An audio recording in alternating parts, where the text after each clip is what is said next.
Olá pessoal, esse é o Tá na Mesa, um podcast um pouco diferente porque a gente procura profissionais da saúde e de esportes para saber um pouco mais do que eles fazem, além do que eles falam, passam pra gente, né?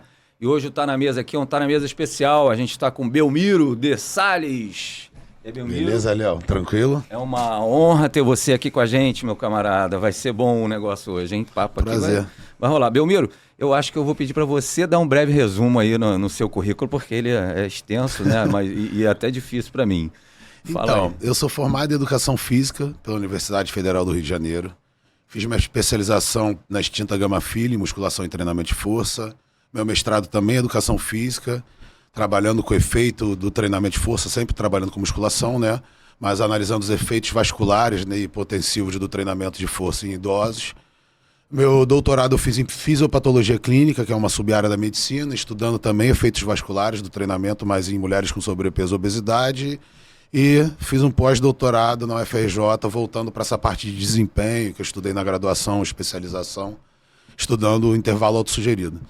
Atualmente eu sou professor, pesquisador, continuo atuando como treinador, né? Mas sempre ressalto que acho que o título mais importante é o de professor mesmo.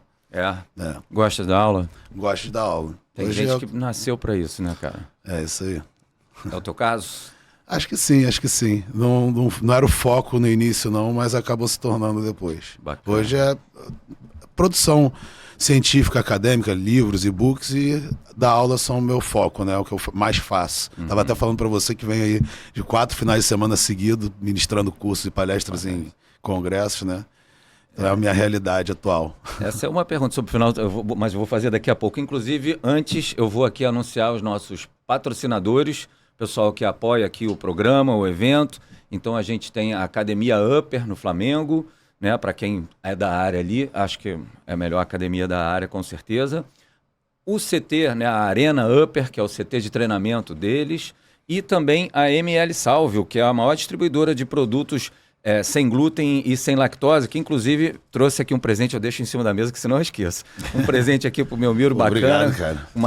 Uma parte da linha de produto deles. Inclusive tem uma aí que eu gosto de tá vendo aí, porque é uma caixa cheia de chás Sanflor. Esses chás fui eu que criei, com o maior prazer e orgulho.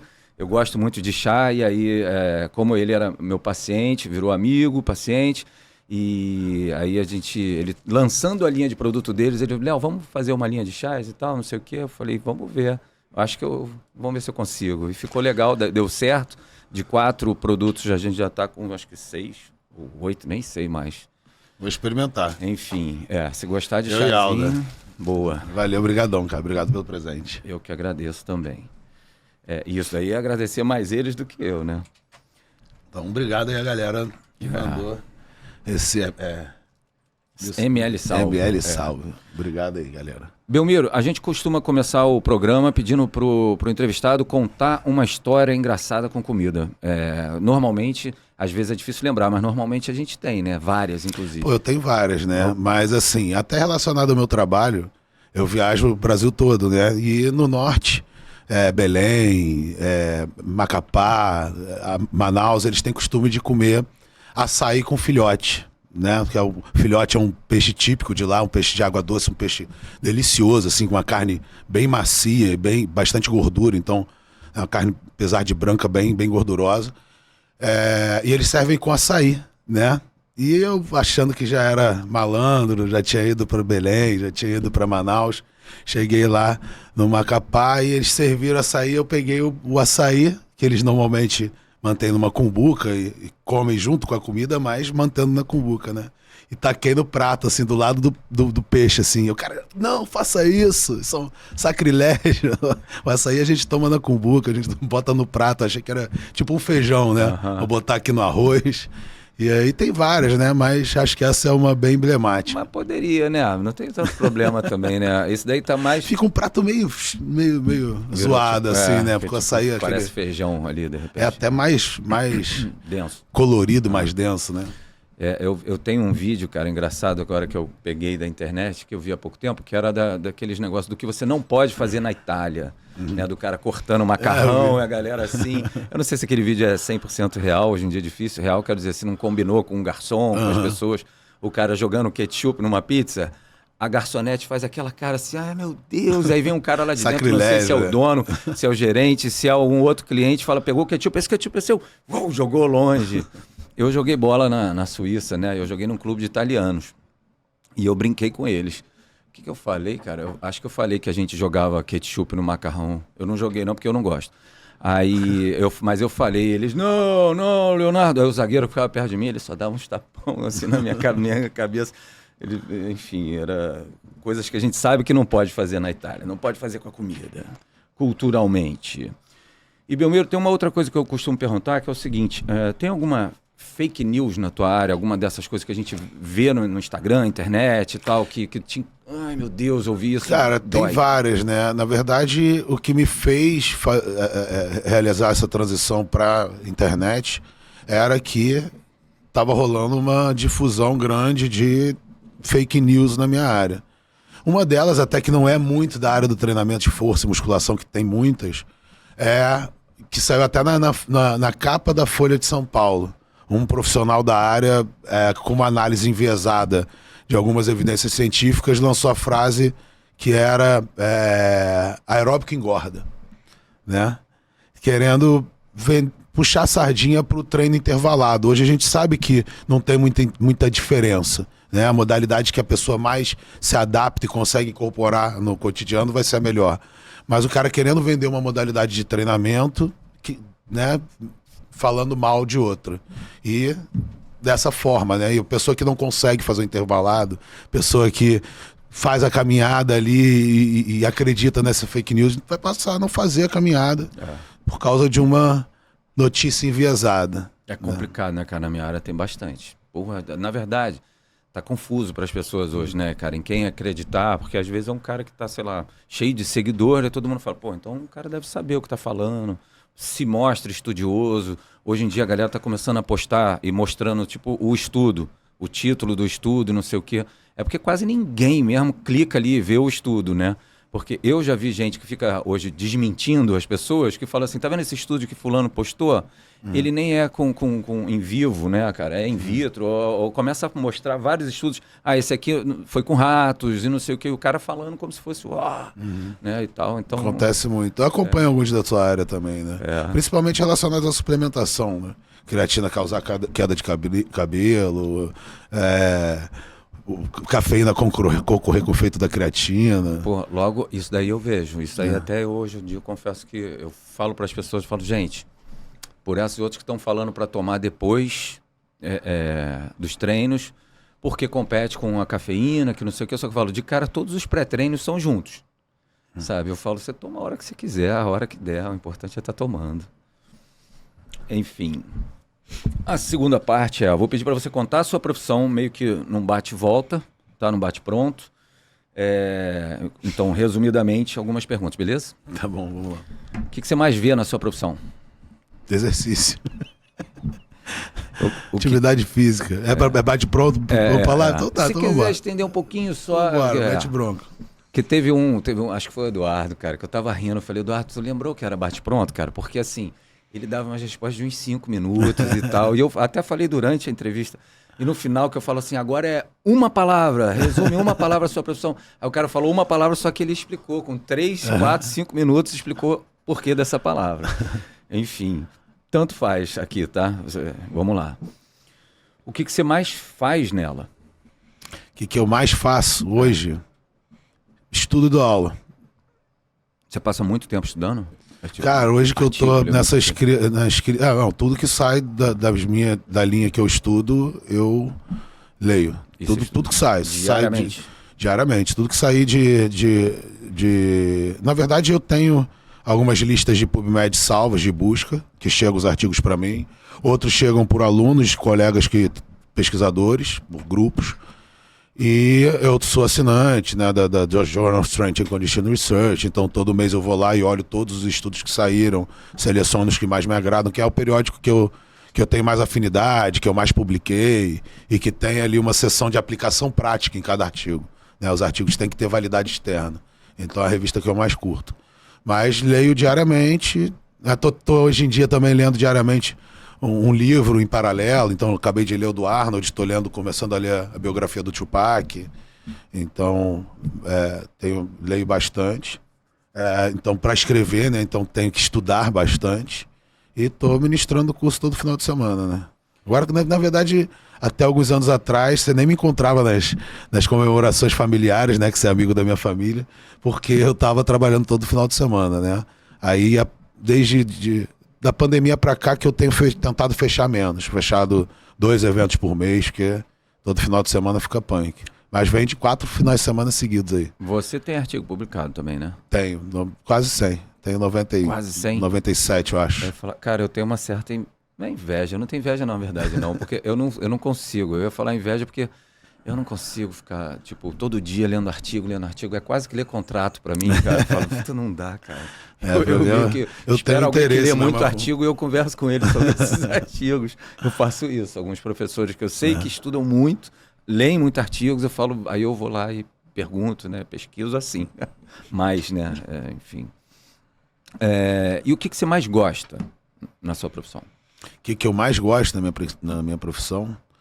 Se for falar em termos de objeto de estudo, é a musculação e treinamento de força, né? Que sempre me encantou. Lá desde a infância. Você vai fazer algumas perguntas depois, você vai ver que tá sempre associado, né? Mas, crianças tipo, você ia perguntar de manga com leite, etc. Eu comia espinafre quando era moleque, porque eu achava que ficava forte igual o papai. Mas assim, você gosta mais, acho que você já também que falou, mais de dar aula. É a parte que você mais gosta dentro dela, né? No contexto geral do que você faz. Sim. Hoje é tudo, né? Hoje eu tô curtindo fazer o podcast, trocar uma ideia com meus pares. Curto pra caramba. Acabei de vir do Arnold, do Enaf, 20 anos. Né? Arnold, 10 anos, Enaf, 20 anos. Eu já meio que palestro nos 2 a 10 anos, assim. Sempre é muito gratificante, né? Cada vez mais esse ano, então palestrei em 2 módulos, então foi bem legal. Eu vi. Essa era uma pergunta que eu ia fazer depois, mas acho que eu vou fazer agora também. Como é que foi o Arnold aí, cara? Cara, foi bem legal. Como é que é 10 anos de Arnold, né? 10 anos de Arnold. Então, pra você ter, até falei isso no palco. Primeiro ano, eu fui convidado pelo organizador, Bruno BF Eventos, né? Bruno Falcão. E ele, né, foi no Rio, e a gente foi no japonês. Eu tava meio que fazendo um concurso pra Federal do Paraná. E aí, eu na verdade, não palestrei por medo, por receio ali. Dava aula em pós-graduação para 20 pessoas, mas nunca tinha participado. Não é um palco qualquer. Já tinha participado até de um ENAF ali, num curso, uma sala de 100, 150 pessoas. Mas para palestrar para 1000 pessoas num Arnold, eu fiquei meio que com receio. Então, o primeiro ano eu não palestrei. Eu fui como congressista e não palestrei. A partir do segundo ano, 2014, eu palestrei todos os anos. Não, 2015, segundo ano de Arnold Conference, porque o primeiro ano de Arnold Classic Brasil não teve a conferência. E aí vim em todos os anos, assim. E inicialmente era aquele medo absurdo, né? Hoje, a gente falar, se as pessoas perguntam, né, se eu continuo ainda tendo frio na barriga, aquela ansiedade, etc. E sempre tem, eu falo, minha mulher sabe. Quando eu não tenho, não sai 100%. Quando eu acho que eu tô com tudo na ponta da língua, que eu tô dominando, que eu vou falar, chega lá, eu esqueço de um slide que eu não coloquei, eu esqueço o que eu ia falar em determinado slide. Então, pelo menos, aquela ansiedade de pegar a apresentação e fazer uma passagem mental por cada slide, eu tenho que fazer, entendeu? As emoções todas, elas têm um motivo, uma razão, né, cara? Eu acho que ajuda a gente a ficar mais preparado, mais alerta, né? Então, acho que é bem-vindo. Eu lembro, eu salto de paraquedas, né? Eu lembro quando eu tava iniciando, uns caras com 10 mil saltos e não sei o que, subindo no avião, tipo, fazendo assim, que não sei o que, e todo um pouco com aquele frio na barriga também. Eu falei, mas 10 mil saltos, esse medo não acaba, não? Ele mesmo, o dia que acabar já era. O dia que acabar já era, né? Então, com 10 mil saltos, ele ainda fica direita, esquerda, que é tipo desconectar, se der alguma pane, desconecta com a direita e abre reserva com a esquerda, sabe? Tal. É isso, 10 mil saltos, tá sempre... E esse ano, assim, além de eu ter sido chamado para palestrar em 2 módulos diferentes, eu sempre palestrei no módulo de treinamento. Nesse ano eu fui chamado para palestrar também no módulo de bodybuilding do lado do Muse. né? E aí esse ano era uma comemoração de 10 anos, então eles fizeram um esquema meio red carpet, né? Tinha até as estrelas com o meu nome no chão, como Calçada da Fama, etc. Maneiro, né? Então a galera tinha que ir toda, né? O músico foi de smoking, etc e tal. Então foi por isso tu acha que ia botar um terno cada dia? Eu não tava entendendo. Pô, fui obrigado. Não é a minha, não. E qual que é a frase que você mais escuta na tua profissão? Faz um treino pra mim. Faz um treino. E aí? É que nem fazer uma dieta, né? Que em geral, o nutricionista fala... Ou variações, né? Tipo, faço tal e tal... tais exercícios em tantas séries com tal intensidade tá bom pra mim, aí tu, né, vou tirar a bola de cristal do bolso pra, né, consultar pra entidade, porque, pô, você não conhece a pessoa, como é que você vai saber o que é melhor pra pessoa? Bom, acho que se não já aconteceu contigo, vai acontecer várias vezes, não vai ser aqui hoje, mas vai acontecer de você ir em algum podcast que o próprio entrevistador vai falar isso, provavelmente. E a frase que você menos gosta de ouvir? Que pode ser a mesma? É a mesma. Normalmente. Não, hoje acho que a galera não faz muito isso, não. É mais os inbox da galera. Eu já nem respondo mais, assim. Eu tenho maior carinho, maior atenção para responder todo mundo que me manda inbox com questões genuínas, né? Mas quando vem querer fazer consulta ou querer que eu, oriente a prescrição dela. Pô, cara, aí faz um curso, faz alguma coisa. Meu aluno tal idade, tal e tal condições. Se for algo assim, não, ele tá perguntando uma questão técnica para aquela população que eu posso esclarecer facilmente. Ok. Agora, não me venha querer que eu faça o teu trabalho. Com certeza. Só que prescrever por você. Vai montar, falar qual é a conduta que você vai adotar para você adotar na tua prática. Aí tu faz o curso também, né? O que não falta é gente sem noção também, né, cara? Pra caramba. Pra todas as áreas. Pra caramba. Mas, cara, você responde todo mundo? Respondo todo mundo. Até pouco tempo, sei lá, 1 mês, 2 meses, eu botei uma ferramenta que responde automaticamente, porque eu tenho muito inbox de compra de livro. Comprei o livro, qual é o prazo de entrega, etc e tal. Comprei o curso, comprei o e-book, não tô conseguindo fazer o acesso no Hotmart. Às vezes é uma coisa assim, quer acessar por um e-mail e cadastrou outro, sabe, essas coisas. Então eu tentei botar uma ferramenta para atender. E aí eu vi que não dava certo, porque ela respondia todo mundo, e eu acabava perdendo até mensagem de amigos, de colegas, entendeu? E aí eu vi que começou a dar um problema de engajamento, né? Porque acho que essas ferramentas...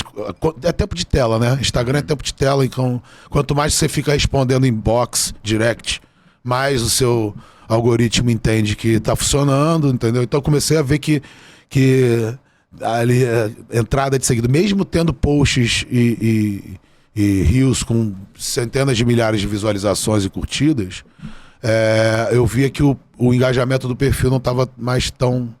Porque, por exemplo, um Arnold, por exemplo, são 500, 700, 800 fotos, postagens da galera marcando. E aí eu, como tenho toque, eu tinha que abrir cada uma, olhar a foto, curtir, entendeu? E aí com essas ferramentas, não, a pessoa me marca, o Instagram já responde automaticamente e nem aparece pra mim. E aí eu me dei conta agora no Arnold. Falei, cara, depois de Arnold eu ficava aqui horas olhando foto por foto. Não tem nem ninguém, poucas marcações assim. Só quando a pessoa me marcava, aí a ferramenta respondia, a pessoa me marcava de novo que eu via. Eu via só na segunda marcação, né? E aí fica claro pra galera, não tô ignorando ninguém. Foi um teste, já vi que não dá muito certo. Então eu deixei só uma pergunta automática lá do Instagram para essas coisas de contratação, que é necessário, né? Porque realmente é punk. Eu vejo essas pessoas, eu tô com 620 e tantos mil seguidores. Eu vejo a galera, Musa, por exemplo, tem 8 milhões. Tem condição, cara. Tem condição. Fora mensagem de inbox me querendo me contratar para jogo do Tigrinho, para vender site de aposta. Pô, todo dia. Todo dia tem essas propostas aí. Tem quem aceite, né? Tem bastante, né? Senão não tinha tanta oferta, né? E o que pode e o que não pode na profissão para você? Então, o que pode eu vou entender como o que eu acho recomendável. O que é mais recomendável, né, e que é até clichê na minha área, é o cara associar teoria e prática, né? Com ética, imparcialidade, prática baseada em evidências, né? Isso que é o essencial. né? O cara, e evidências não são só evidências científicas. A prática baseada em evidências, ela se baseia na clínica também, né? No feedback do paciente, na análise do quadro clínico, na sua vivência prática, e não só nas evidências científicas. Ética tá faltando pra caramba, né? Ainda mais você até falou dos reacts. Eu acho o fim da picada. Um profissional que pega o vídeo do outro falando e faz um react, fazendo caras e bocas, criticando, etc. Porra, isso tá aumentando, né? É o que mais tem, porque a galera consome, né? Então, assim, quer se posicionar sobre determinado assunto, se posicione no seu Instagram sem precisar citar nomes. Pode até falar, tem um grande profissional da área. Não precisa usar a imagem do cara, não precisa citar o nome do cara. Se as pessoas tiverem sido contaminadas pela fake news, pela informação enviesada daquele cara, eles vão saber que você está falando daquela situação. Você não precisa dar nome aos bois, né? Então, isso, na minha opinião, não pode, né? É falta de ética na área. Tá crescente, né? Acho que não vai conseguir segurar. Não adianta, por causa das redes sociais, assim. E é algo que outras áreas você não vê tanto, né? E na educação física a gente vê bastante. Na nutrição também, agora. E eu já vi gente da nutrição falando de gente da educação física também. Aí tem, né? Porque a galera invade o espaço do outro, então aí tem esse problema ainda maior. E, né, trazendo aí pro inverso do que eu falei, do que pode, do que eu acho que é o recomendado, eu acho que seria o cara que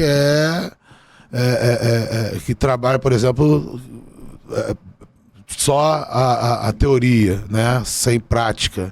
E o cara que foca só na prática e ignora toda a parte teórica, a base conceitual da coisa, né? Não tem como. Então até tem a galera que tem umas frases já de efeito da minha área, que é: prática sem teoria é loteria e teoria sem prática é demagogia, ou algo do tipo. Mas seria mais ou menos isso, né? Faz sentido. Então vamos lá. E qual que é a sua maior dificuldade na profissão? Minha maior dificuldade na profissão? Talvez seja isso, por exemplo, mostrar algo assim para as pessoas, por exemplo. Hoje, como eu me posiciono em rede social, é justamente mostrar o caminho da ponderação sem que a galera interprete equivocadamente. Eu sempre tento mostrar, inclusive profissionais da área, eu mostro lá, agachamento não é pode ser o exercício mais completo, né, da musculação, o exercício funcional, o exercício essencial, mas ele não é um exercício completo. Ele não é insubstituível. E aí eu coloco isso, eu falo, cara, ele trabalha atrás e traz músculos, ele trabalha glúteo sim pra caramba, mas você tem que descer em amplitude completa. Aí o cara vai lá e fala, não, porque o Belmiro falou que agachamento não pega glúteo. Eu falo, meu irmão, aí é difícil, né, cara? Tô justamente, né, mostrando a ponderação, né, tentando eliminar o radicalismo, e a galera vem com a interpretação radical do que eu tô falando. Então é bom, de repente, quando assistem, sei lá, um podcast que nem esse, porque começa a te conhecer melhor para entender que, tipo, não, o Belmiro não deve ter feito isso, porque ele é bem mais ponderado, equilibrado, e não fala assim. Eu entrei na internet, cara, para fazer o contraponto dessas aeróbico engorda, aumento do volume é perda de tempo, né? Existe uma relação de dose e resposta, como é que aumento do volume é perda de tempo? Exercício isolado não serve para nada, como que... Entendeu? Então a gente entrou na internet, um grupo coeso, eu, Muzi já estava na internet, mas Ramires Tibana, que é o maior especialista em crossfit que a gente tem hoje no mundo, Pietro Manarino, um dos maiores ortopedistas que a gente tem no Brasil, Thiago Mata, talvez o maior biomecânico que a gente tem no Brasil também, do treinamento de força. Então a gente se juntou num grupo chamado Team Bom Senso, Cláudio Melibeu, Peterson Mendes, que está comigo, Léo Mata, né? Léo Almeida. Então esses todos se juntaram para fazer um contraponto de ponderação. Era Team Bom Senso, né? Para fazer contraponto a um outro time que tinha na época que gostava de propagar radicalismo. E até hoje esse time tá junto, assim, a gente tem o grupo lá que a gente troca ideia, toda a galera do Time Bom Senso foi no meu podcast, foram entre os 10 primeiros convidados, estavam todos lá, entendeu? E é uma galera que leva esse discurso pra frente, né? Esse discurso da ponderação e do bom senso. Então, assim, é a bandeira que eu sempre vou levantar. E quem trabalha com base em ciência, primeira coisa, ciência é uma só. Né? Quando a interpretação é muito diferente, é porque um dos lados está sendo enviesado. Você pode ter até uma interpretação um pouco diferente do outro. Tem, porque o ser humano é tendencioso. Né? Então não tem como o cara produzir uma pesquisa sem estar acreditando numa hipótese inicial. Existe sempre a hipótese inicial e a hipótese nula. Você não faz a pesquisa pensando que vai dar hipótese nula, a não ser que você esteja justamente querendo mostrar que aquilo ali não funciona porque você acredita, mas mesmo assim você já está com base na prática enviesado. Então não tem jeito, cara. Sacou? É tentar ao máximo deixar esse viés não contaminar a pesquisa. E aí o que a galera faz? Usa duplo cego, usa placebo, entendeu? Então faz todos os cegamentos possíveis para o pesquisador que está conduzindo a pesquisa não conseguir enviesar a pesquisa. Você não sabe qual grupo está tomando o quê, qual grupo está treinando o quê. Você está analisando os dados cego. Quem coletou é cego quanto a intervenção. Se vai mostrar, falar de algum estudo, acho que deveria ser sempre, no mínimo, assim mesmo. Duplo cego, né? Meta-análise, duplo cego. Eu vi, acho que foi ontem, cara, uma postagem do Léo falando sobre o Nobel, falando sobre jejum. Ele, na verdade, quebrando a galera. O Nobel não falou nada disso. Ele foi buscar todos os estudos dele, todos os artigos dele. Não tem nada a ver o estudo que... Não falou nada disso. Ele falou algo sobre... alguém que estava falando que o jejum mata células cancerígenas. Ele falou, cara, o estudo que ele fez foi com leveduras. Sabe? Geral tá propagando de um jeito que não é bem isso. E ele nem ganhou Nobel sobre questão de dieta ou qualquer coisa do tipo. Exatamente, que ele nunca falou de dieta. O cara mesmo. E aí, se você for colocar a sua profissão em uma palavra, consegue? Uma palavra? O que ela é pra você? Cara, seria saúde ou qualidade de vida, mas é meio clichê, né? Hoje acho que dá treinamento. Mas eu acho treinamento, que é isso mesmo, cara. Treinamento, educação. Hoje eu acho que o que mais está sendo falado do exercício físico, né, as atividades físicas de uma maneira geral, é literalmente seu remédio. Eu tenho começado a falar isso. Falei, gente, sabe aquele papo de antigo, obviamente, né, Hipócrates, né, que a alimentação seja seu remédio, né, seu remédio seja a sua alimentação, o exercício, que o exercício seja o seu remédio, né, e porque é o que está sendo, para mim, o que eu tenho visto mais aparecendo, as pessoas falando, não só no Brasil, fora, é isso, o pessoal começando a mostrar e felizmente a galera começando a entender dessa forma, porque até então eu ainda vejo a galera fazendo, tipo, academia principalmente, literalmente o foco é só emagrecer, praticamente ninguém ali está pensando em saúde. E eu, por exemplo, todo mundo vem procurando Nutri para emagrecer. E eu troco o foco para a saúde, que o emagrecimento costuma vir para praticamente todo mundo junto. Eu, por exemplo, eu tenho uma vivência não só no meio fitness, né? Então eu fiz um doutorado em fisiopatologia clínica, trabalhei 4 anos num ambulatório de obesidade que atendia a galera da Mangueira ali, entendeu? Então a galera mais humilde. E a gente tinha que intervir se a galera tem academia, que a galera vivendo numa situação de risco, às vezes de restrição alimentar, né, por condições financeiras mesmo. Então, assim, estudei efeito hipotensivo e efeito anti-inflamatório do treinamento, da musculação, em populações e grupos especiais. Então, a gente já fala isso há bastante tempo. Desde que eu estava na graduação, a gente já vê atividade física, alimentação saudável, como intervenções não farmacológicas de alta eficácia para tratamento de inúmeras doenças, né? Então, assim, o treinamento de força, a musculação, por si só, é uma das ferramentas mais interessantes para, por exemplo, controlar a pressão arterial. A gente tem um efeito hipotensivo agudo. No meu estudo mesmo do mestrado, a gente via que um treino convencional em idosos, pegava os idosos pré-hipertensos, com 130 milímetros, 130 por 85, e a gente entregava os caras 1 hora depois, normotensos, com 10 a 15 milímetros de mercúrio ali na sistólica, 5 a 10 milímetros de mercúrio na diastólica de redução, isso permanecer por 1 hora. A gente vê isso em longo prazo, a gente tem uma redução crônica. A gente tem hipertensos, obviamente, sob orientação do médico e em associação com o profissional de educação física, trocando o medicamento pelo treinamento, pela atividade física. Porra, eu adoro isso. Diabetes é a mesma coisa. E praticamente todas as doenças metabólicas que são o mal da sociedade atual, que são associados ao sedentarismo, sobrepeso e obesidade. Aí se for ver, independência motora do idoso, a gente tem estudo mostrando hipertrofia em idosos com mais de 90 anos. A gente tem praticamente todos os marcadores de saúde melhorados através da atividade física, em especial da musculação. É isso que eu ia falar. E hoje em dia, musculação. Porque a galera não entendia isso. Na verdade, hoje em dia, o que a gente está tentando difundir é o treinamento combinado. Porque o aeróbico tem adaptações que o treinamento de força não vai trazer. E o treinamento de força, principalmente no combate as comorbidades associadas ao envelhecimento, talvez seja o melhor caminho. Se a gente for pensar sarcopenia, osteopenia, dinapenia, né? E a gente começa pela perda de força para depois perder massa muscular, né? Porque a gente perde a força, ali tem uma desinervação neural ali, né? Tem uma conversão de fibras de força em fibras de resistência.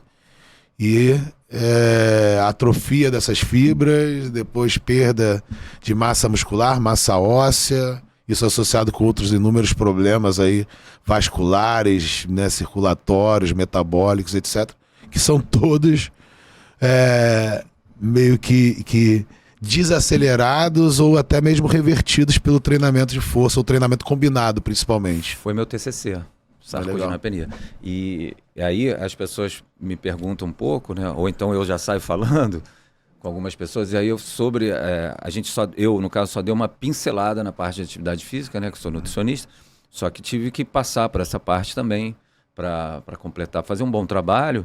E aí eu falo, gente, pelo que eu vi, a musculação é o melhor que a pessoa pode buscar fazer. E aí, como tem muita gente da terceira idade que faz hidroginástica, eu falo, gente, no que eu vi, hidroginástica é tipo, você tá do melhor pro pior. Aí eu brinco, pô, hidroginástica é cocum. Pra galera que é mais velha, que viu o cocum, eu falei, cara, é socialização.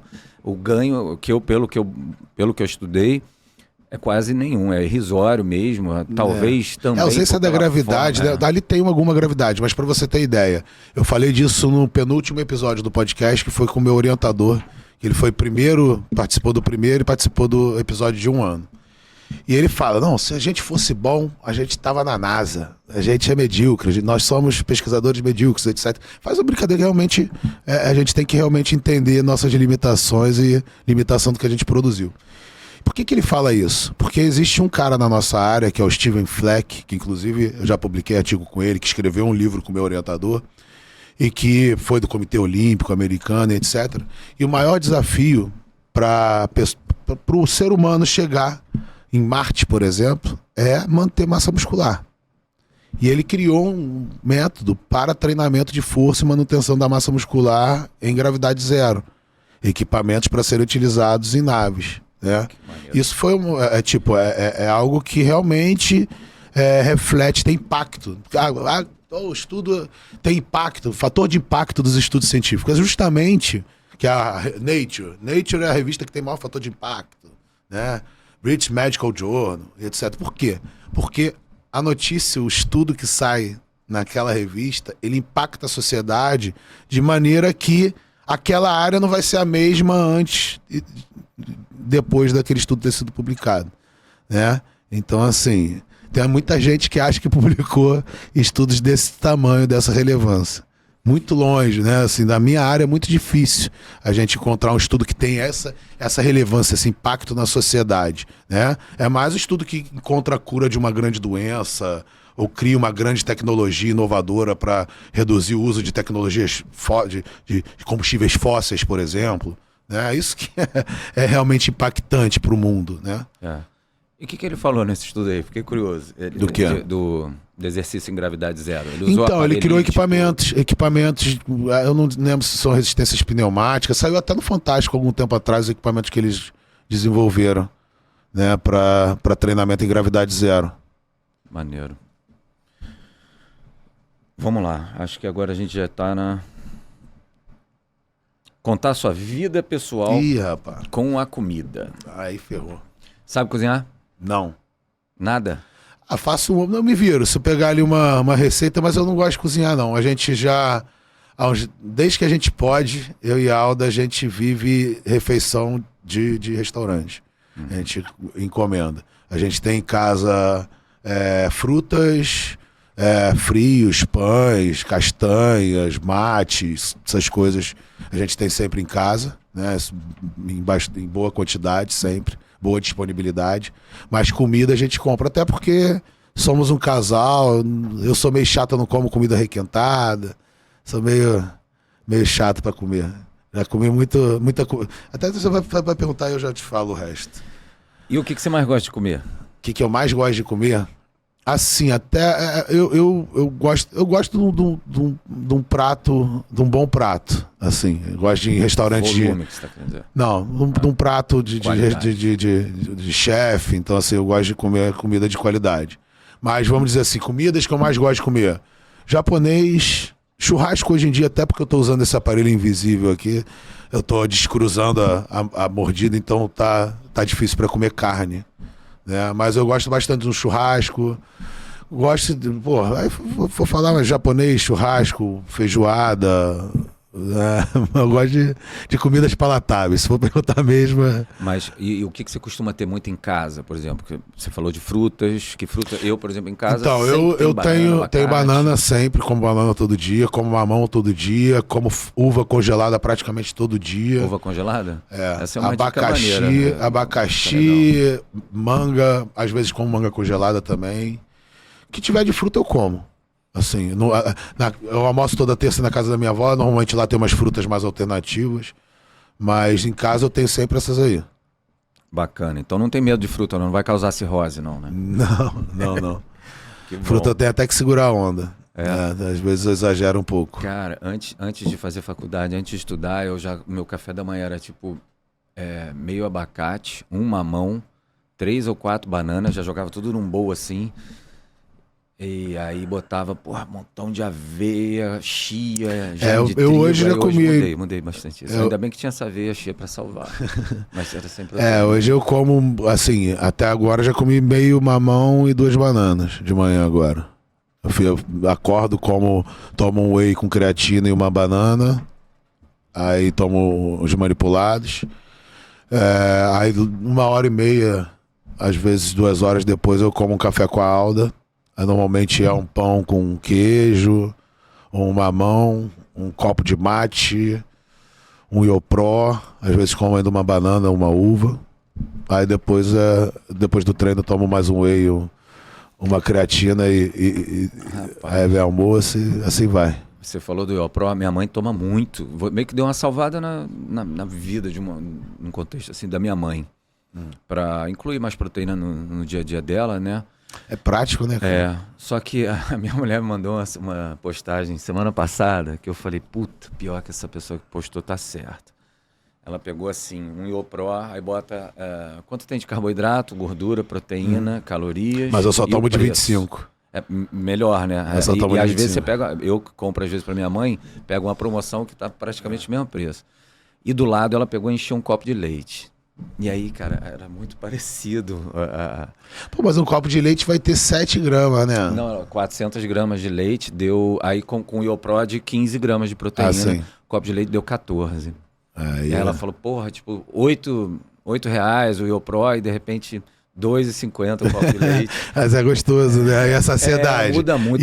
Minha mãe não tomaria o leite. Assim, eu também não tomaria o leite. Eu tomava leite puro na caixa. Assim, quando eu era mais novo, eu tomava muito leite também, mas... E aí peguei essa, não dá lactose, evitar, não sei o quê. Eu peguei essa fase de lá pra cá, passei a não tomar mais tanto. Eu não compro, eu só faço leite pra mim, lá em casa, quando eu faço mingau de aveia, que de vez em quando eu faço, e quando eu uso leite. Fora isso... Me desacostumei tanto, cara, que eu comprei uma máquina de fazer leite vegetal e nunca usei. Nunca usei, porque nem o vegetal que eu falei, eu já como tudo que faz de leite vegetal, frequentemente. E eu perdi o costume de jogar leite nas receitas e tal, então nem usei a máquina até hoje. Você faz dieta ou já fez dieta? Nesse Cara, já fiz contexto muita da palavra dieta. dieta que a galera entende, algo Eu já restritivo, tá? já fiz dieta bastante, né, durante vários anos. Eu peguei uma época de faculdade, época que eu virei maromba lá, final do século passado, 97 e tal, que eu comia frango e batata cozida. Cozido no vapor, às vezes, sem gosto nenhum. Batata inglesa? Batata inglesa. Menos Comi durante mal, né? Tem anos. a galera que era só na batata doce. Aí comi durante anos, isso inclusive até entrar na faculdade, eu levava marmiquente, que não tinha... Comia durante a aula? Não, levava marmiquente, levava 2 marmiquentes, que eu ficava lá, era integral, né? Minha época de graduação. E a gente ligava aquela marmita na tomada, sabe? Aquela que ficava jogando vapor, botava um pouquinho de água embaixo, ligava porque não tinha micro-ondas. Então fiz dieta restritiva, acho que fiquei 1 ano sem que falava que não comia chocolate, que não gostava mais. Mas aquela parada que não é muito sustentável. De lá pra cá eu vivo entre tentar fazer uma alimentação interessante, adequada, suplementar, né? Tem a questão ali das fases que eu tô focado em treino e em melhorar fisicamente, e as lesões, né? Tive muitas lesões. E antigamente eu tinha lesão, eu chutava o balde. Eu sempre tive esse negócio com a comida. Então, na época de faculdade, eu fazia essa dieta. O meu day off era um day off de respeito. Tipo, papo de ir pra rodízio de pizza e o garçom ficar falando do cara que veio e comeu tanto quanto eu no dia. Pô, veio o cara aí outro dia, comeu 27 pedaços. Tipo assim, me atiçando pra ver se eu comia mais. Então, assim, pô, eu comprava 7 sanduíches McDonald's, comia, sacou? Isso mais novo. Depois fui ficando mais velho, fui ficando mais seletivo, né? Fui podendo comer comidas de melhor qualidade, etc. Fui mudando. E é mais até, sei lá, 30 anos, 20 e tantos, eu fazia esses binge itens, esses episódios de comer até passar mal. Tipo, vou pra churrascaria, tem que fazer, né? Valeu o dinheiro que eu paguei. Era mais ou menos isso. Sei lá, dos 30 anos pra cá isso já mudou. Mas continuo com a cabeça do gordo. Peço um lanche, eu peço 2. Por mais que eu coma só um e fique lá jogue fora, mas eu peço 2 para garantir o segundo. Mas aí você pode responder, talvez, é possível ser saudável com iFood? Cara, é possível ser saudável com iFood, mas eu não sou. E não é saudável pro bolso, né? Gasta uma grana mensal aí de iFood. É pro bolso dele, que nem a declaração. Mas dá, cara, assim, né? tem várias, assim. Eu tenho até mesmo coisas que não são muito dieta. Você pode comer, tem comida de dieta, tem ali grelhados, né? Inclusive tem famosos que vendem, tipo Bibi e etc, que fazem, né, composições que você monta em vários outros restaurantes, como tem alternativas que você pode escolher, um poke, né, uma coisa que você pode, né, um bolzinho daquele que vem arroz, peixe cru, com algumas legumes, algumas coisas assim. Então dá pra...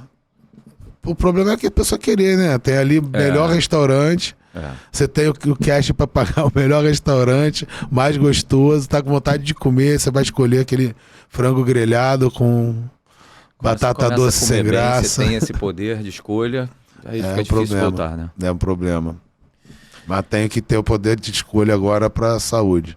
Que eu tô com alguns marcadores alterados. Hoje eu desde que meu pai faleceu, eu diagnostiquei uma hipertensão. Eu sempre fiquei ali no limite, até por ser pesado, né?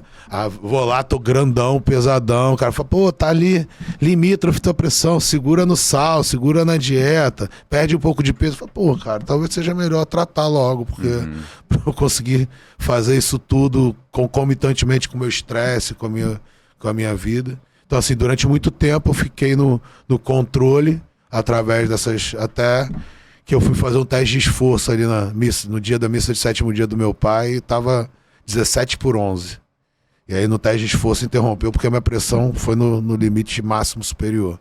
E aí desde então passei a tratar. Então hoje eu tenho essa preocupação maior. Zero estresse, né, cara? Mas tem essa questão aí alimentar, comportamental que eu tenho que cuidar. Mas então se você for fazer uma avaliação da sua alimentação, como você consegue avaliar, tipo, boa, regular, ruim? Regular. Ela é boa normalmente até 6 da tarde. A partir final da tarde, às vezes, como é que é? Às vezes Come 6 da mais, tarde. come- Às vezes é a decisão do jantar mesmo que pesa. Cara, muita gente vem pro nutricionista falando, né? Pô, cara, o problema pra mim é final do dia, início da noite, que aí eu chuto o balde. Aí eu começo a entrar mais, como é que é esse chutar o balde? Então, como eu faço diário alimentar, uma coisa muito comum de ver mesmo para todo mundo é a pessoa vai muito certinha ao longo do dia, pouca caloria, pouco tudo como se fosse aquela dietinha super, hiper saudável.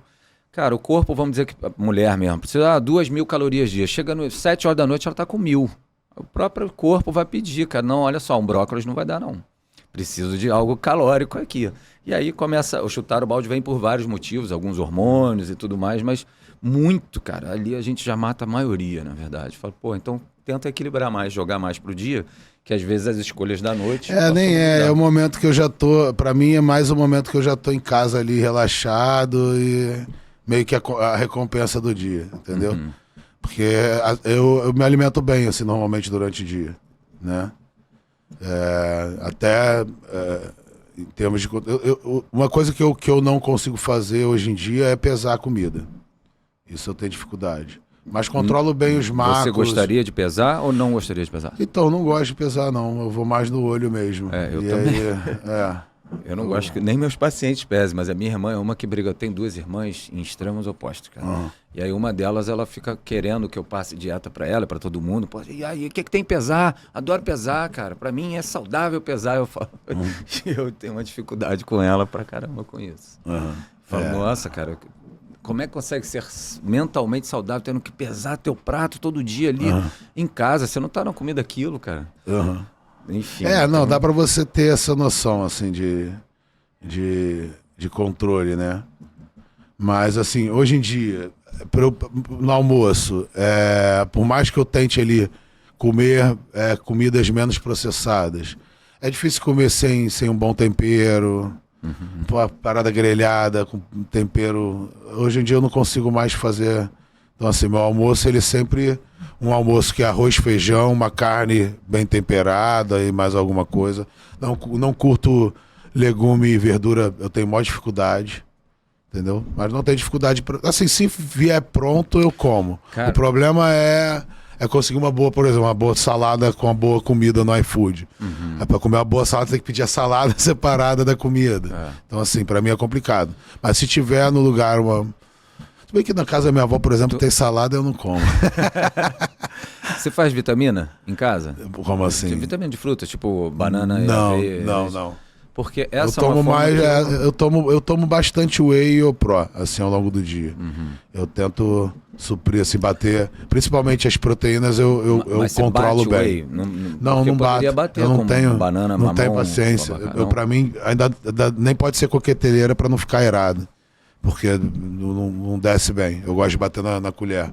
Então eu tomo normalmente isolado na colher. Para mexer melhor. Tomo meu Pro, assim, hoje em dia eu tomo, sei lá, umas 2 a 3 doses de isolado por dia, uns 2, 3 e Pro. Você sabe quanto de proteína você deve consumir por dia, então? Eu consumo... que nem o Eduardo que veio aqui, são 3 gramas por quilo. Eu hoje consumo... Não chega nem perto. Dá 1,5 a 2 por quilo. Sério? O meu é mais. Deve dar um pouco mais. Mas o meu dá 1,5 de suplementação. Eu não fico calculando, tá? Eu já calculei, eu já tenho ideia, eu tenho uma base e tal. Então não, acho que menos de 2 comigo não deve ser. Eu tomo, se você for ver aí essa conta que eu te dei aqui, já dá 150. São 3 Iopró de 25 mais 3 doses de whey. Então já dão 150, entendeu? Aí tu bota aí mais 40 no almoço, 30, 40 no almoço, aí bota, sei lá, mais 10, 15 no café da manhã de queijo, etc. Deve dar. Jantar. Jantar, às vezes eu janto, às vezes eu lancho. Você tem alguma neura com relação a isso? Porra, tenho que ter 2... Então, eu venho de uma mentalidade meio jovem metida bodybuilding, né? Metida bodybuilder. Então, eu tinha sempre a luta, até porque eu falo de hipertrofia, né? Estudo hipertrofia. Então, minha luta sempre foi tentar ali buscar uma boa hipertrofia, ter uma boa força, associada às limitações que eu tenho de hipermobilidade e lesões, entendeu? Então até é algo que eu preciso buscar para prevenir de lesões em decorrência dessa hipermobilidade.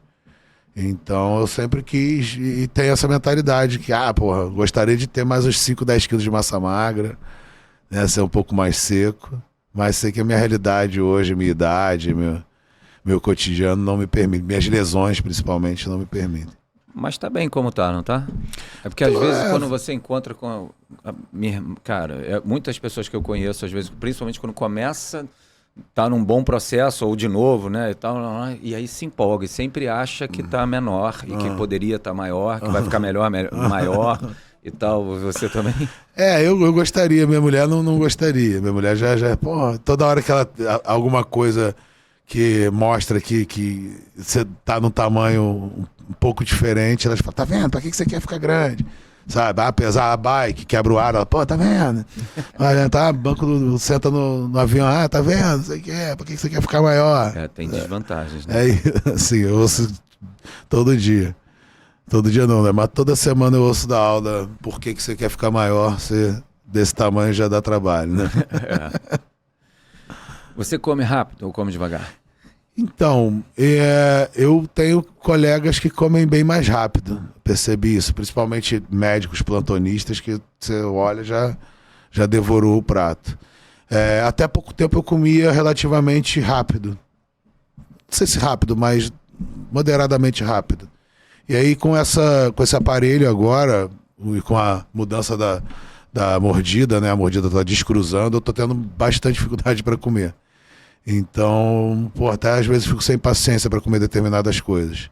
Até um parâmetro é a minha avó, né? Eu almoço toda terça com a minha avó e com a minha mãe. E minha avó tem 95 anos, então demora bem mais para comer. E eu tô demorando o mesmo tempo que ela, cara. Pode ter vantagens nisso, se estiver mastigando bem, né? Porque não então, mas justamente a mastigação que... Porque como tá descruzando a parte da frente... eu tenho que jogar a mandíbula para frente para encaixar os dentes de trás, entendeu? Porque se eu morder naturalmente, tá topo a topo. Então os dentes da frente batem, sacou? E eu não encosto de trás. Então fico, é foda. Às vezes tô comendo alguma coisa assim mais rapidamente e eu dou aquelas mordidas no dente, assim, sabe? Até a dentista falou para tomar cuidado para não quebrar o dente por causa disso. Quantidade, então, é muito? Até pouco tempo até uns 10 anos atrás era muita. Eu tinha orgulho de vendo da família meio que cultura italiana, né? Chegava, o meu já tá empapuçado e a avó tá enchendo mais teu prato. Então, assim, já comi bastante, foi o que eu te falei. Comia de dar prejuízo em rodízio. Mas de uns anos pra cá passei a não conseguir mais, né? Nem foi um negócio assim, uma escolha, não. Foi realmente, fisiologicamente, fui mudando.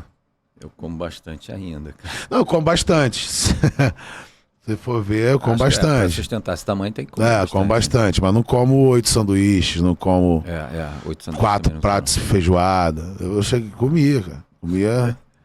Comia tipo, por exemplo, final de semana, eu entrava... Não, num dia, assim, vou numa churrascaria, voltava com 3, 4 quilos a mais, 3 quilos, pelo menos a mais. Aí você bota aí líquido e carne e comida. Eita. E tem alguma coisa que mesmo gostando você não come ou quase não come? Porque ou engorda ou faz mal? Então, assim? Hoje eu tenho um cuidado maior com... Assim, pizza, por exemplo, é algo que não me faz mais tão bem. Eu não sei se é do molho de tomate, as coisas com molho de tomate, mesmo molho de tomate natural mesmo, tem me atacado um pouco o estômago, assim como pimenta, nessas coisas já não, comida apimentada, etc, já não me dou tão bem. Eu tenho alguns probleminhas estomacais que eu, inclusive, estou tentando tratar, que inclusive, decorrência de AS, né, esses medicamentos para tratar a hipertensão, eu acabei sentindo mais. Então, são coisas que eu tô... Desde 40 anos que eu tô nessa jornada anual aí de vários médicos, várias análises. Para ver essa parte gástrica. Toda a parte de gástrica, vascular inicialmente, endócrina, etc. Tô tentando cuidar. Nesses congressos da vida aí, tu já encontrou Tu sabe quem é a Denise Carvalho? Sei. Tu já encontrou ela? Já conhece ela? Porque Não. esse negócio de dar aula, você acaba encontrando outras pessoas que dão aulas também. Eu gosto muito dela, cara. Legal. Existe alguma coisa que pode e não pode na sua vida agora, pessoal, a questão alimentar para você? Que eu não posso. Existe alguma restrição, na verdade? Tem, também, tem uma coisa que eu não posso, que eu adorava, que eu adoro, eu adorei a vida toda e que toda vez agora que eu como eu me dou mal. E antes eu associava a má conservação é ostra. Né? Eu achava que era, passei mal na ostra que eu comi em Búzios, é porque tava ruim a ostra. Aí tentava comer na Mários, que era a ostra mais fresca, passava mal e de repente foi porque eu comi a ostra depois de comer carne e ela ficou presa no meu aparelho digestivo e estragou. E fui tentando. Aí depois falei, cara, não dá mais pra ostra. Não tem mais condição de comer ostra. Toda vez que eu como me dou mal. Comi uma lambreta também uma vez no Nordeste, me dei mal. Eu falei, pô, adoro crustáceos, adoro, né, mexilhão. Essas paradas mais bizarras que tem, que a galera tem nojo de comer por causa da cara, eu como. Não tenho nojinho com essas paradas, não. Mas não posso mais. Mexilhão até como, não me dou mal, não, cara. Mas ainda fui ver a questão de comer esse tipo de crustáceo na realidade atual de poluição de oceanos, etc. Né, que eles funcionam meio como filtro, então... Às vezes tá comendo, comendo todo o lixo do oceano que tá sendo filtrado pela ostra, eu vou comer cru ainda. Porra, aí ferrou, né? Em festas, você come na boa nas festas, come tudo que tem? Porra, festa a gente vai pra comer, né?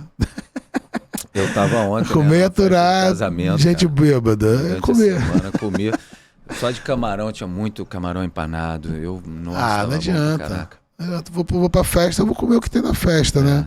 A não ser que seja aquele negócio, ou esteja focado e seja só cachorro-quente, etc. Mas, pô, vai pra festa se não tiver um docinho, né? Ainda você conhece a família, a cultura do farnel. Então, mesmo que você não for à festa, a festa vai até você. Doce é isso, cara. Assim, o brigadeiro, ele não faz parte do dia a dia, nem o bolo e tal. Então, por que não numa festa, né? Tem que se dar esse direito mesmo. Eu valorizo muito a comida, assim. Eu acho que é o momento da gente se reunir, né? De comemorar e etc. Normalmente é em torno de uma mesa. Mas, pô, de família mesmo, né? Eu tenho essa questão ali, né? Do apreciar. Eu recebi Rogério Camões, Alessandra Pinheiro lá no meu podcast. O Rogério Camões não come desde que era criança, não sabe o que é doce, não sabe o que é refrigerante, sacou? Não sei se eles vão em restaurantes de chefes, etc. Né? Acredito que eles devam comer, né? Mas não são pessoas que valorizam, pô, aquele docinho, vou comer um... A Alessandra Pinheiro falou que açúcar ela nem sabe mais o gosto, nem sabe o que é açúcar. Isso, ela é a primeira campeã wellness em 2005 ou 2004. E desde antes ela já não comia isso. Pô, eu não sei o que seria a minha vida. Eu valorizo bastante. A maioria das pessoas, ainda bem. E praia, quando você vai à praia, tem alguma coisa que você costuma comer direto? Então, aqui no Rio eu não como na praia. Você mora em frente à praia? Eu moro, vou pra praia mesmo pra curtir ali, pegar um sol e etc. Mas gosto de, por exemplo, ir para Nordeste, para a região dos lagos, etc. E ficar o dia inteiro na praia. E aí que eu gosto de comer um petisco, tomar um drink, né? Ostra, vinha antes. Vinha, camarão. Assim, eu viajei muito com a Alda durante anos, aproveitando as viagens de pós-graduação e etc. Então eu hoje conheço todos os estados brasileiros, por causa de 3 estados que eu não conheço, né? Talvez. E gosto de fazer tour gastronômica e etc. E aí, cara, camarão, acho que eu já comi todos os camarões do Brasil aí de todos os jeitos, empanado em tudo. Desde coco a gergelinha, então assim, camarões ao alho e óleo. Então assim, Hoje em dia eu posso dizer que a minha mulher já tá meio que enjoada também um pouco de camarão, mas teve uma época que a gente queria conhecer os camarões das praias, né? Lá em Comia Fortaleza, camarão eu em lembro todas de um as praias. restaurante, cara, que ele serve 1 quilo para as pessoas. E o restaurante é grande. E tinha muito prato de 1 quilo, era muito camarão, todo mundo comendo, um restaurante grande. Falei, gente, vocês acabaram com o camarão do Nordeste só com esse restaurante aqui, cara. Tinha muita coisa, eu fiquei impressionado com o que eu vi ali. Não na minha mesa só, porque era em todas as mesas e eu fui na cozinha. Deixa eu Devia dar uma ter feito um olhada. Instagram, cara, que a gente tirava foto dos camarões, falava, pô, Instagram só de camarões no Brasil. Maneiro. Porções de camarão pelo Brasil. Ia ter gente seguindo. A gente podia ter feito muito desses Instagrams assim Minha mãe é muito de fã. restaurante. E se a gente tivesse registrado tudo, tinha bastante coisa pra divulgar. Ainda dá tempo. O negócio é resgatar essas fotos todas e voltar em todos os restaurantes que eu já fui. E aqui, o que você costuma comer antes, durante e depois dos treinos? Tá, vamos lá. Eu, durante muito tempo, treinava à tarde ou à noite, né? Durante anos, mas acho que há mais de 10 anos eu treino pela manhã. Então é aquilo que eu já te falei. Eu acordo, eu como uma banana, e um whey e uma creatina. Um whey isolado, né? O Iso100. Aí depois de 1h30, 2 horas, eu faço aquele café. Normalmente, às vezes, raramente é uma tapioca, né? Às vezes é um pão com ovo, mas normalmente é pão, queijo. Às vezes um frio, alguma coisa assim. Mamão, copo de mate e um Iopró. Esse Iopró, às vezes eu como junto com esse café, ou às vezes dou um tempinho, assim, se eu sei que eu vou treinar um pouco mais tarde, eu tento tomar um pouco antes de ir pra academia, para não ir de barriga vazia. Volto, tomo mais uma creatina com isolado. Às vezes como mais uma banana, depende de como eu tô. E aí depois é o almoço. Almoço normalmente... Ontem, por exemplo, almocei na minha avó. Aí é arroz, feijão, filé mignon grelhado, tem as coisinhas lá. Legumes e verduras que eu não como. Mas normalmente lá nela é isso. Quando eu peço em casa, eu tento. Volta e meia é um peixe com risoto. Volta e meia é um churrasco. Na verdade, eu como arroz, feijão e a carne grelhada, né? Um filé, mas bem com aquelas outras coisas, farofa, etc. Às vezes eu como também um pouquinho. Mas é isso, assim.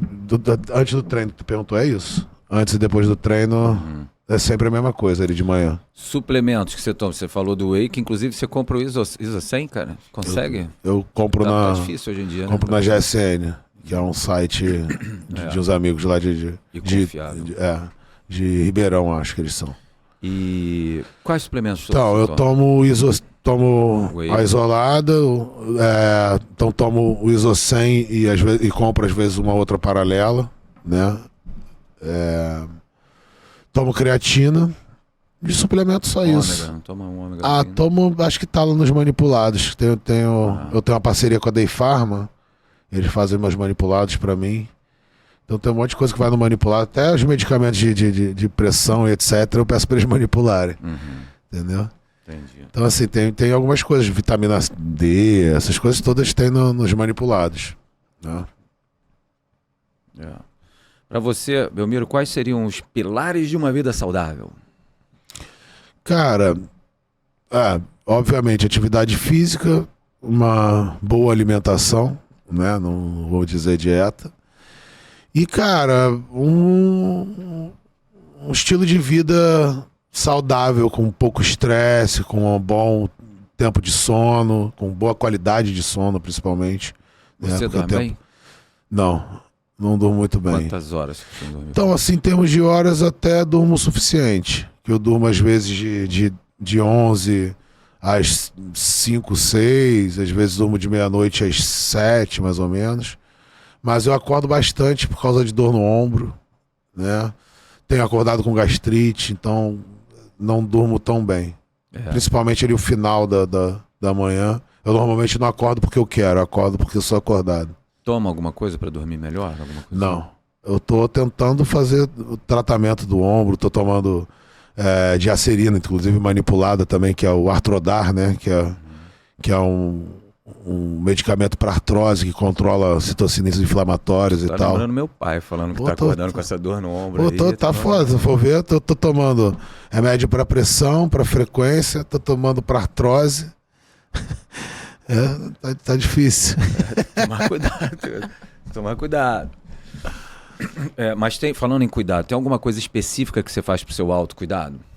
Então, O treino mesmo, né? Já é uma eu coisa, treino, mas... assim, treino, eu não falto treino, então treino todo dia, de segunda a sexta hoje em dia, treinei durante anos de segunda a sábado, hoje eu não faço musculação sábado e domingo, mas faço cardio, então ando de bicicleta todo dia na orla, tenho que andar, às vezes a aula vê que eu tô estressado, vai andar de bicicleta, sei que, porque é realmente uma meditação pra mim, assim. Ando de skate finais de semana, gostaria de andar mais, mas é outra parada que lesão e idade não me permitem. Anda de skate tipo na orla ou vai pra um bowlzinho? Então, eu andei durante muito tempo de pista mesmo, gosto do... Aquela da terra é maneira, né?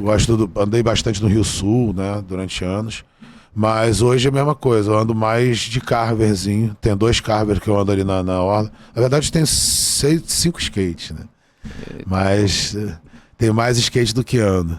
O carver é bom demais, né? Eu tenho 2 carverzinhos, tem um carverzinho mais surf skate mesmo, com aquele eixo que tem mais jogo. Uhum. E tem um carver que é C7, eu acho que é o nome que é parceria com a Santa Cruz, que tem só aquele eixo na frente invertido, sabe? Tem jogo pra caramba também, mas não é tanto quanto esse C7. Uhum. Pode crer. E aí, cara, eu faço isso, é isso. Já teve alguma crença limitante com alguma comida, principalmente? É o que eu te falei Você falou que já estava no programa ou foi antes do programa? Não sei, mas acho que já estava no programa. Do Popeye, né? Do espinafre. Bom, por assim, um lado, que bom, né, cara? Que a galera comeu espinafre aí, foi um lado positivo do Popeye. Mas já passei por várias, né, cara? Por todos esses mitos aí. Já tomei suplementos que não serviam pra nada, né? No meu caso, tipo BCA e etc. Então passei por todas essas fases aí de terrores nutricionais, né? Assim como de treinamento. Só a falha salva, depois não precisa fazer falha nunca. Eu tô essas aqui polêmicas. Já assim. chegar nessas perguntas, cara. Tô falando assim, porra, eu tô quase acelerando aqui as perguntas para chegar nela. Então vamos lá. 2 perguntas finais dessa parte. Então, onde você gosta de... Quando você sai para comer com a Alda, onde você gosta de ir? E, de repente, então, o quê? Eu gosto de conhecer novos restaurantes, né? Mas existe essa dificuldade. Então, às vezes, temos a dificuldade de encontrar esses novos restaurantes e a vontade de sair dali de onde eu moro e etc. Então, hoje a gente tem ido bastante comer frutos do mar. Eu como bastante ali lagosta, né? Os pratos ali de lagosta, lagostinho, tem uma grelhada de frutos do mar muito boa. É aquele da Bambrini ali no Leme, que é um restaurante italiano tradicional, uma boa culinária, um bom chefe. Tá sempre com o ar bombando, sempre tem minha mesinha cativa ali pertinho de casa, então... Que bom. Tenho ido bastante lá. Mas gosto de conhecer restaurantes de chefes, né?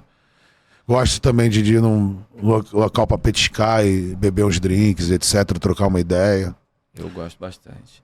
E se você pudesse convidar alguém para jantar, qualquer pessoa do planeta, vivo ou morto, quem você convidaria e para comer o quê? Cara, eu pensei em várias pessoas, né? Mas eu acho que dentre os meus ídolos que eu teria mais papo, acho que é o Arnold mesmo. Eu pensei, Bob Marley, Tupac. Eu falei, não seria a mesma sintonia, a mesma troca de ideias do que seria, por exemplo, com o Arnold. Até por tudo que eu recentemente tenho lido e acompanhado, vi o documentário, li agora o último livro dele, a enciclopédia do fisiculturismo, foi o livro que me abriu a mente para estudar musculação, né? Então acho que seria ele. Não posso chamar para uma churrascaria porque acho que ele não come mais carne, né? Ele não come não? Acho que carne não. Inclusive ele tá num desses documentários aí acho que chama dieta. Exatamente. Mas não sei. De repente acho que seria mais o local do que a comida em si, né?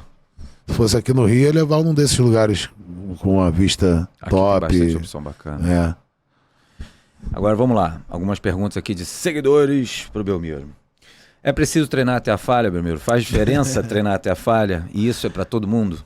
Vamos lá. Eu falei da falha agora no Arnold, né? É uma questão super polêmica. E é engraçado porque existem metodologias que defendem a falha como única alternativa. Você tem que treinar até a falha, todos os exercícios, todas as séries, etc. E tem as metodologias que condenam a falha como contraproducente e prejudicial, tá? Vai depender do objetivo, do nível de treinamento e da preferência da pessoa. Já começa por aí. O iniciante não precisa da falha, mas com o avançar do treinamento, você precisa saber o que é a falha para saber como controlar a intensidade. Então começa por aí, tá? Então a falha é essencial? Não, nem do iniciante, nem para o avançado. Mas se eu estou trabalhando com cargas leves, ela potencializa os resultados. Então eu vou treinar leve, né, com pouco peso. Se eu chegar mais próximo da falha, eu tenho melhores resultados do que se eu treinar leve sem chegar próximo da falha. Com uma carga adequada, que te permita fazer no máximo 15 repetições, 12 repetições, a falha se torna dispensável, tá? Para seres normais. Para fisiculturistas, para atletas, para pessoas que visam hipertrofia máxima e que estão no nível avançado, ela parece sim potencializar os resultados. Mesmo assim, existem atletas e grandes campeões que não treinavam até a falha, como Jay Cutler e Frank Zane, sempre cito os dois. O que a ciência mostra? Mostra que ela pode ser interessante para baixa carga, em alguns casos, para alguns músculos em avançados. Mas para isso ela tem que ser aplicada de forma inteligente. Se você aplicar no início do treino, ela vai comprometer o resto do treino, a evolução e a progressão de carga por causa da fadiga. Então o ideal talvez seja aplicado meio para o final do treino ou em fases específicas.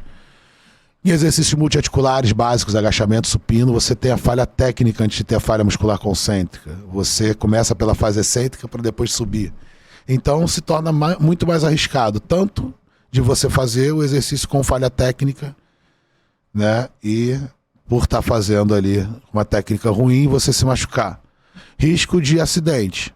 Pô, falhei embaixo, se eu não conseguir levantar o peso, o que eu faço com ele? Jogo para trás? O treinador vai pegar no braço um peso que você está fazendo no agachamento? Então, talvez seja melhor você fazer numa máquina ou num exercício isolado, porque estou fazendo lá a extensura, o que vai falhar é o quadríceps, não é o músculo paravertebral que vai fazer com que eu compense e jogue para o lado, entendeu? Então, assim, não é essencial para força, potência e desempenho, é prejudicial por causa dessa fadiga que atrapalha a progressão, mas para hipertrofia pode ser utilizada de forma pontual, como eu mencionei. Entendi. É importante mesmo trocar os exercícios de 3 em 3 meses, trocar a série de 3 em 3 meses, como fazem nas academias geral, normalmente? Então, na verdade, você precisa controlar a progressão e a variação de estímulos, né? Senão você estagna. Justamente o que faz com que a gente tenha progressão e ganhos na musculação é o princípio da sobrecarga. Então você tem que estressar cada vez mais aquele organismo, com maior volume, novos exercícios, aumento a progressão da carga. Só que isso é feito constantemente, treino a treino. Por que a galera faz essa separação de 3 em 3 meses? Porque a gente planeja em longo prazo, né? Num macrociclo, a gente faz um planejamento para alcançar um objetivo geral quando a gente entra no treinamento, ou deveria, né? E a gente planeja o alcance desse objetivo em longo prazo em fases. Então você divide esse macro, essa preparação em fases para você trabalhar determinadas valências ou buscar determinados objetivos específicos. E essas fases, normalmente, se você for pensar no macro, numa preparação, por exemplo, para um cara que compete anualmente, ele vai ter um macro de 1 ano, né, para se preparar para aquela competição, e ele vai separar períodos ali de 2 a 4 meses, 2 a 6 meses, de acordo com o que ele tem que desenvolver. Tá? Vai fazer um período de força, vai fazer um período de resistência, um período de potência, um período de polimento para competir. Entendeu? Mas para a galera mais leiga. Para a galera da academia, seria justamente você planejar em longo prazo, tá? Você acha que as academias fazem direito isso? Não, deveriam fazer uma coisa que eu falo, inclusive, no curso de periodização. Você deveria traçar o objetivo em longo prazo, tá? Então você tem que sentar na anamnese e pensar no que o cara quer através do treinamento. Qual o objetivo? O que ele queria obter do treinamento ali daqui a um tempo? Por que ele tá ali? Vamos dizer assim. Pô, quero emagrecer, mas quero melhorar meu condicionamento para jogar o meu futebol no final de semana. E, pô, queria ganhar um pouco de massa aqui de membro superior e tal, principalmente com foco em braço. Então ele tem um objetivo complexo. Não dá para trabalhar isso tudo em 3 meses. Então como é que você vai planejar isso em longo prazo? Você vai pensar aí num planejamento ao longo do ano. E aí você vai separar esse planejamento em fases. Fases que você vai trabalhar determinadas valências. Então o cara entrou na academia, você vai prescrever, por exemplo, um treino de adaptação inicial. Que vai durar ali de 2 meses. Pô, gente chata, cara. Que vai durar de 2 meses a 3 meses, ou de 1 mês a 3 meses, vamos dizer assim. E aí você vai fazendo a progressão dentro desse período. Então você vai traçar lá, você vai começar fazendo 8 a 12 repetições, 2 a 3 séries no supino, né? Sempre que der para você fazer mais do que 12, você vai aumentar a carga.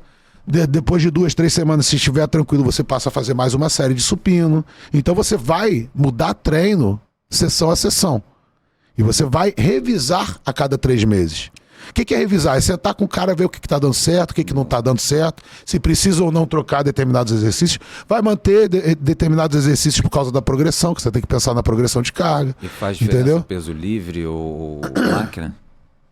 Então, peso livre ou máquina vai depender também do objetivo, do nível de treinamento. Se a gente for pensar para desportos, em termos funcionais, para transferência para as atividades da vida diária, peso livre ele vai trabalhar mais músculos estabilizadores, vai trabalhar equilíbrio, né? Vai trabalhar coordenação motora. Enquanto uma máquina vai isolar mais o movimento, vai permitir que você chegue mais próximo da falha, né? Trabalhar uma maior intensidade, com maior segurança. Vai ser mais prático para montar e para desmontar. Entendeu? Entre outras aplicações, vai permitir você trabalhar músculos de forma isoladas que você não conseguiria trabalhar nos pesos livres.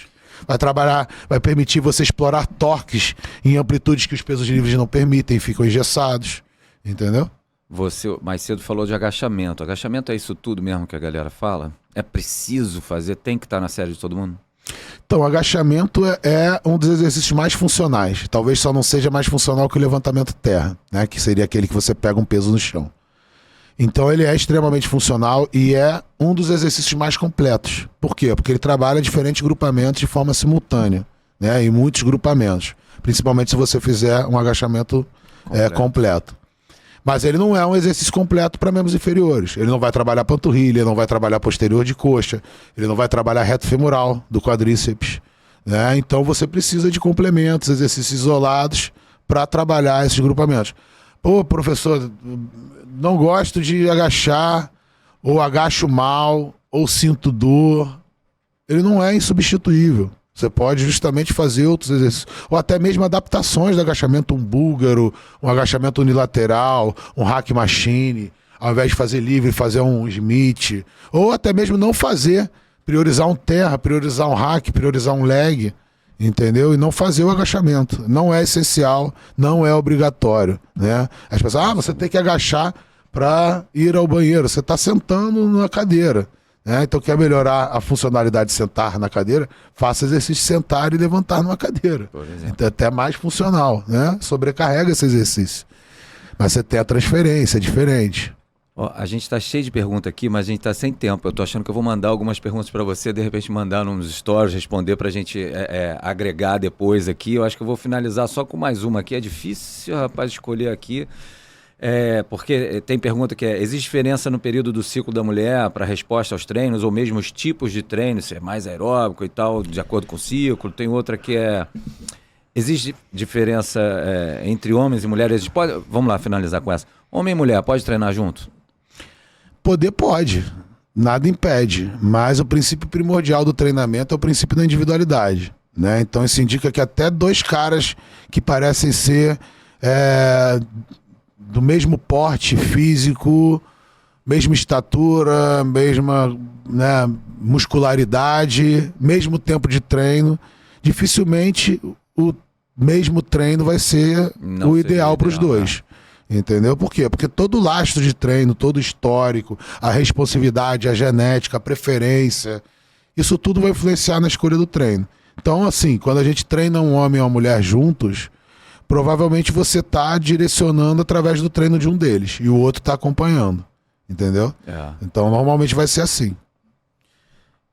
E existe diferença no período do ciclo da mulher para resposta aos treinos? Então, ultimamente, a ciência tem demonstrado... Na verdade, assim, a gente sabe hoje que a fase folicular inicial é uma fase, né, ali a fase logo que a mulher fica menstruada e etc e tal, e o período logo depois, são um período no qual a mulher... no TPM e o período... folicular ali e a fase folicular inicial são um período que a mulher tem mais dano muscular, então ela sente mais dor muscular de início tardio, ela tem uma perda de força e desempenha menos e tem um comprometimento da recuperação, né? Então tem estudos mostrando que tanto ela perde força, ela consegue fazer menos força num teste de força máxima, quanto elas apresentam marcadores de dano elevado nessa fase. E coincide com uma fase na qual grande parte delas não gosta de treinar, né? Prefere ali evitar o treino, ou seria até mesmo... bom isso, elas evitarem, seria, ou de repente trocar para mais aeróbico. Ou treinar de forma regenerativa, um treino mais brando, com menor volume, com menor frequência. Não se preocupar tanto. Exatamente.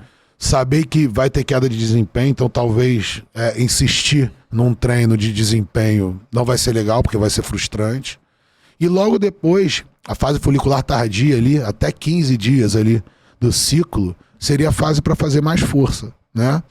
Na verdade, ela pode treinar bem ali até a fase ali de TPM, né? Quando começa a TPM, já de repente tira o pé do acelerador, já faz ali de repente um ajuste dietético, a gente sabe que elas apresentam normalmente preferências dietéticas, né? Até por questões hormonais e psicológicas, que a gente pode... né, ser mais permissivo nessa época e depois tentar compensar numa fase seguinte. E acho que a ciência vai cada vez mostrar que, né, tá mostrando cada vez mais que a gente tem que ter esse cuidado, essa preocupação e atender as preferências do praticante. Assim. Vou ver se eu incluo ele nessa parte aqui. Cara, eu vou te falar, vou te mandar um montão de perguntas para depois, beleza, meu? Assim, qual a importância do descanso e como ele deve ser? Treinar devagar, aí junto um pouco com aquela de até a falha. Treinar devagar faz diferença mesmo ou não? Dá para encaixar bem em algum momento? Ou para quem, né? Para quem e quando pode ser interessante? Existe uma ordem melhor de organizar os treinos para quem quer ganhar massa? Não. Que bom. A ordem melhor é sempre a ordem de prioridade, botando no início o que você quer mais desenvolver. Sem se preocupar tanto em grupamento menor? Não, a regra é justamente, independente do tamanho do grupamento, do número de articulações, do exercício utilizado, o que você quer enfatizar tem que vir no início do treino. Ou ser treinado em sessão isolada. Entendi. Tem uma que era de separar, essa era minha, eu acho. De separar, porque eu vi que tem gente que treina membro superior num dia, inferior no outro. Na verdade, tem várias coisas em cima dessa pergunta, mas eu vi que gente separando perna, tipo, né, posterior, né, e quadríceps. Dá para se trabalhar. O questionamento é que a galera fala que os exercícios multiarticulares, exercícios que envolvem joelho e quadril de membros inferiores, né, eles envolvem tanto cadeia anterior quanto posterior. Então não teria como você dividir anterior e posterior. Mas mesmo que vale para membro superior, para membro inferior, vale para membro superior. Né? Então na prática mesmo, não tem como você isolar bíceps de um treino de peito. Ele vai entrar no crucifixo, vai entrar no supino com halteres, assim como o tríceps vai entrar no pull down, vai entrar na puxada, entendeu? Então a galera acha que dá para fazer essa separação. Não dá para fazer separação, mas dá para fazer ênfase. Dá para se trabalhar com ênfase. Então é perfeitamente aplicável trabalhar um dia com ênfase em quadríceps, outro dia com ênfase em posterior, outro dia com ênfase em glúteo, ou trabalhar um dia com ênfase na cadeia anterior e outro dia com ênfase na cadeia posterior. Isso tudo é o que você explica na pirâmide de Salles? Então, a pirâmide de Salles-Muzzi é uma sugestão de progressão didática para a galera aplicar tanto para iniciante quanto para aplicar num avançado, num atleta após avaliação. Porque ela considera justamente não só o que o cara relata de tempo de treino, antropometria, entre outras medidas e informações que você pode obter na anamnese, como também considera a técnica de execução e a força da pessoa. E aí você faz uma avaliação inicial, e aí dependendo, né, se a pessoa for um iniciante absoluto, ele não domina a técnica. Então ele deve começar priorizando a técnica sem carga. Dominou a técnica, ele vai sobrecarregar essa técnica até encontrar uma carga ideal, buscando um nível de força adequado. Igual a galera faz no CrossFit. Encontrou o nível de força adequado, você precisa continuar progredindo, você vai começar a progredir através do volume. Número de séries, número de exercícios por grupamento, variações de exercícios, para só depois disso tudo você pensar em falha, método e etc e tal. Entendi. É justamente isso. É pra galera não pular etapa. E até o recado, você dá um recado pra galera de final. Agora. É agora? Então posso já aproveitar. O recado é justamente em cima disso, né? Que eu vejo muito na minha área, e assim como na área do Léo, acredito que aconteça bastante. A galera tá muito preocupada em fazer a melhor suplementação, né, na estratégia nutricional que vai gerar o melhor resultado. Assim como na minha área, a galera tá preocupada com o exercício que pega o feixe do deltoide anterior e o cara não tem nem deltoide. Verdade é essa. Então a galera tá querendo pular a etapa. Isso é um erro. A musculação, assim como o processo de hipertrofia, de emagrecimento em decorrência da dieta, é um processo em longo prazo, que precisa de paciência, consistência, constância, né? Então a galera, o papel da pirâmide é justamente trazer a galera para a base. A galera vai começar, pensa no básico, aprende ali a fazer o exercício até a base para poder jogar carga, né? A galera tá nessa cultura do peso, treinar pesado, treino bruto, vendo bodybuilders fazendo isso, só que os caras são bodybuilders. Os caras construíram uma técnica para depois pensar em desconstruir essa técnica. E até mesmo para fazerem um treino bruto, eles utilizam alterações, sistemas de roubada que tem ciência envolvida. Então, galera, sejam pacientes, constantes, né, que os resultados vão vir. E não pulem etapas. Não adianta nada você fazer a melhor suplementação ou buscar o melhor exercício para hipertrofiar aquele músculozinho se você não tem a base, né? Se você não tem nenhum músculo para querer buscar o detalhe do músculo. O cara quer buscar o detalhe do músculo, não tem nem músculo aparente. Então, técnica, depois progride, intensidade, para depois pensar. A galera já entra na academia hoje fazendo 3, 4 exercícios de peitoral. O que vai fazer daqui a 2, 3 anos, quando tiver em nível avançado, né? Hoje eu faço 3 exercícios de peitoral, 4 exercícios de peitoral no treino. Eu treino desde 1997. Então, fica esse recado aí. A galera ser paciente e... Sendo Belmiro, acho que é melhor ouvir, hein, galera? Isso aí. Irmão, Léo, obrigado. Foi um prazer, cara. Foi um prazer mesmo. Galera, desculpa aí quem mandou as perguntas, eu vou passar para ele para ver se ele manda pra gente um videozinho depois pra gente incluir aqui, porque tinha bastante pergunta, né? Eu coloco lá, a galera não manda muito, manda mais inbox, mas mandaram algumas perguntas, foram todas boas perguntas, teve até pergunta minha aqui também, porque entrava no contexto todo, porque a gente tem que aproveitar, um cara que nem esse aqui não é para deixar passar assim mesmo não. Enfim, então daqui a pouco eu complemento aí para vocês, para ninguém ficar de fora dessa não, porque eu sei da importância. Gente, então, a todo mundo que ficou até aqui, o meu muito obrigado, sejam todos bem-vindos, siga aí o canal, curte a página, né? E curte aqui, compartilha, comenta, fica à vontade para mandar perguntas para o Belmiro também. Eu vou botar aqui o Instagram, a página dele, você pode mandar uma pergunta para ele responder lá, que nem ele falou que ele responde todo mundo mesmo. Você pode mandar pergunta para a gente no nosso Instagram para o próximo convidado responder aqui no programa, que nem essas que eu não consegui hoje, mas a ideia é conseguir sempre, até porque não são todas as perguntas que eu jogo aqui. E muito obrigado para todo mundo. Sejam todos bem-vindos. Muito prazer ter vocês aqui. Valeu. Valeu.